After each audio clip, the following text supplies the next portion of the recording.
is a closed-door seminar. What you learn here is for your knowledge, your use. It's going to get wild. Don't be shocked. This is where what we preach right in the beginning of TBM really comes into the fore. Put your logical mind on the shelf. Let N.M.D guide you. Because we have a lot of things that are coming up this week that will not make sense. Try it. Because they work. A lot of doctors are presenting work that they've discovered. They find works for them. This is the forum where we expound, where we share what we're able to do. Most of it is learnable. A lot of it is not teachable, but you can learn it. So open your minds and let the information fall in, see how it fits you. Some of it is going to be wild. We've got a lot of problems coming up in the near future. I hope I'm wrong. Everything I'm learning, everything I'm reading, everything I'm hearing is leading me to some real tough times. We've got some things that are happening right now. We've got new diseases that are popping up. Some of them medicine's not even aware of yet.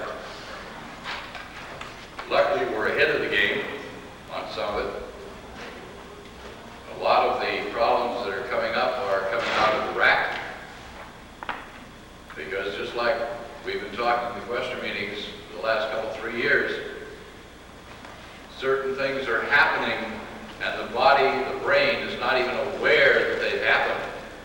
You have a massive infection, massive parasitic infestation, and once the war is over, the brain forgets about it. That's why we've had the dead test point on the body.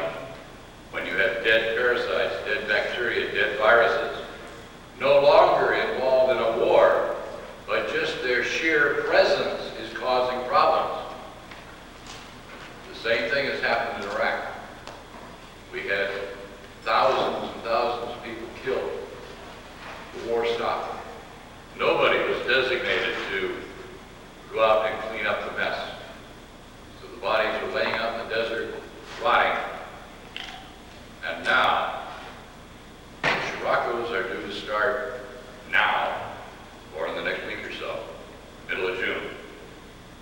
And with the fires holding all the smoke, holding things down, it's going to be airborne and go worldwide.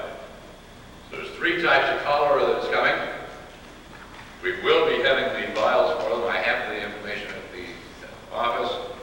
I just didn't have time to get them made up for this seminar. We just got it last week and I haven't had time to do it. But we will be making up the 3 types of cholera, so we'll be ahead of the game on that. So cholera is going to be worldwide, going to be a problem. Aspergillus is also one of the parts that help decay dead bodies. As you know, that's used as a meat tenderizer, so we have had Aspergillus problems periodically through the years. But it's also one of the main things that decay dead bodies, and it is going to be vector-borne, airborne, so it's going to be running rampant. And a 5th one called mucormycosis. We do have that one. We have it here. And that one is a deadly one. Medical literature says that even with medical care, it's 50% fatal. M-U-C-O, M-Y-C-O-S-I-S, mucormycosis. We have it made up. And you're perfectly healthy and boom, you're down. It hits like a ton of bricks. It's a bad one. We got a lot of things that are coming up, and I hope I'm wrong, but we're seeing it already in sporadic cases. So I don't want to really scare you, but at least we're ahead of the game. And it acts just like any other allergy. We treat it the way we normally do anything else. We have, of course, in our infectious kit, we have hepatitis B. That is the vaccinations they've been using in Australia. And of course, we've multiplied it 110 times, so it's very potent. And that B is Baker? And B is in Baker, hepatitis B. That's in the infectious kit. And if you put that on a body and go through and check, every function of the body is gone. It turns the whole body off. And no two people correct the same way. If you get lucky, you may only have to fix 2 or 3 things and everything else is taken care of. Other than that, you have to run every function of the body if you hit the wrong pattern on that particular body. And that is running rampant. That is now vector-borne. So it's airborne, mosquito-borne, all those good things. So it's being a real bear. These are some of the things we're going to be playing with this weekend, or this week, that we know about. And it's scary. Plus, our professions are coming down very heavily on anybody doing anything besides orthopedics. We've had some doctors brought up on charges. We beat them so far. But California has came out with new rules, regulations of scope of practice that took about 90% of what you do is out of chiropractic. It's ridiculous. That's not chiropractic, my opinion. This is. But the question meetings are for your information. Don't disseminate it to anybody else. You play with it. You know, we're weird enough. But now you're among the weird of the weird.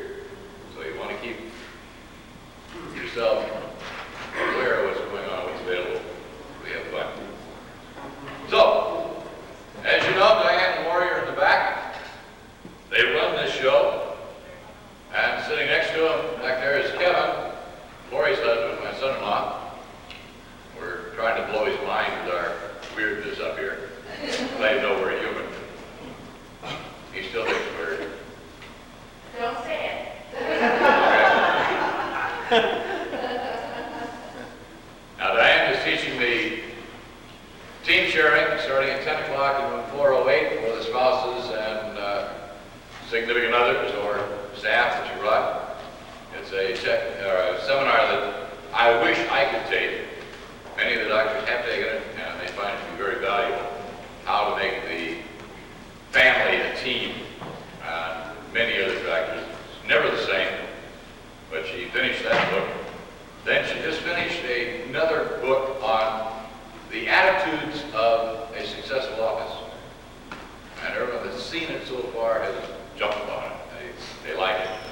And she started a new book this week on the art of packing for a successful trip. I tell a good lady. Where did she get experience? From having too many bags on too many trips. Now, I want to admonish you because we have all of our files from our test kits. And you, like me, will grab a handful, we'll put them in a pocket, we'll carry them. We can't do that anymore. We have a problem that's running around right now. And in the infectious kit, we have N.M.D virus, Michelin encephalitis, or St. Louis encephalitis in the infectious test kit. Now, What? How do you spell that, Nick? N.M.D virus.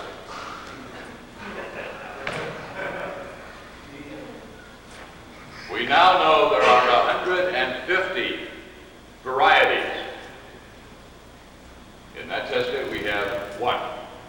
We now have here N.M.D virus 150 with all of the combinations of it. Right, got them made up, and my bags and all we shipped to Lake Tahoe, so I wanted to have some with me at Lake Tahoe because people are coming down with this. I put them in my pocket. Tough, strong, me. I carried them in my pocket for 3 days, and it darn near killed me. I came down with it. I still have it. even though I don't have it, but I still get the results of it. It is a bear. So don't carry vials in your pocket. I pull that sucker out, I test it, I fix it, I put it back. I don't carry it anywhere. It is a potent sucker. And some of these others are the same way. We have to watch what we do. We're not as tough as we thought. Of course, I've done 4 5-day seminars in 4 weeks. That was the 5th one in a row. I didn't realize that I'd gotten that tired. I think that's what allowed me to get it. But we've done a seminar every weekend so far this year. And I think I've got 2 weekends the rest of the year we're not doing seminars. So, and then I practice in the middle. We had fun. A few seminars ago, I don't even remember where, but we did it was a module 1, I believe, and we did all Saturday, and then Sunday morning, 2 of the doctors came up complaining that everything they heard and everything they saw, they couldn't remember. Whatever they workshopped on, that's what they remembered. So I got a brainstorm and figured out, in addition to our dyslexia and learning technique, to enhance retention. And since then, the last 3 or 4 months, we've been playing games with it.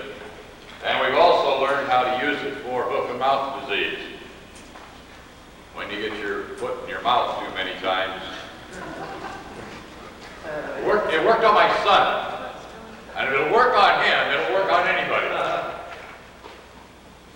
So, for visual learning, raise both eyebrows and hook in pineal. Hold the eyebrows up and touch pineal and do the pineal correction. And your visual retention is jumped by 300 or 400%. Boom. Both eyebrows slightly elevated and contact the glabella for the pineal brain connection. And it makes what you see, what you read, much more easily retained. An adjunct to the learning techniques.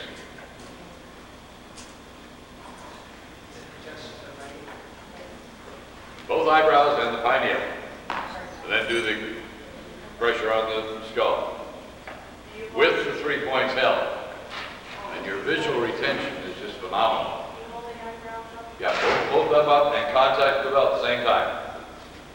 The patient will have to hold. Yeah, patient holds the eyebrows up and the glabella. And then you do. And you do the straight, remember, straight medial pressure. It's not headward. Straight medial pressure on the temporal parietal suture. I know a lot of you are doing a headward pull on that type thing. That's wrong. It has to be straight medial pressure, 3 to 5 pounds.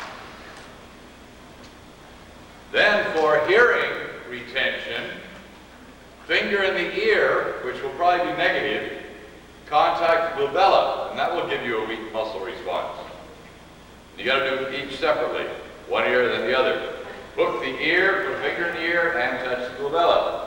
It'll give you a weak muscle response. Now do the pineal correction on that. For hearing retention, sit back and absorb whatever is being told to you. We're finding tremendous changes in retentive ability on that.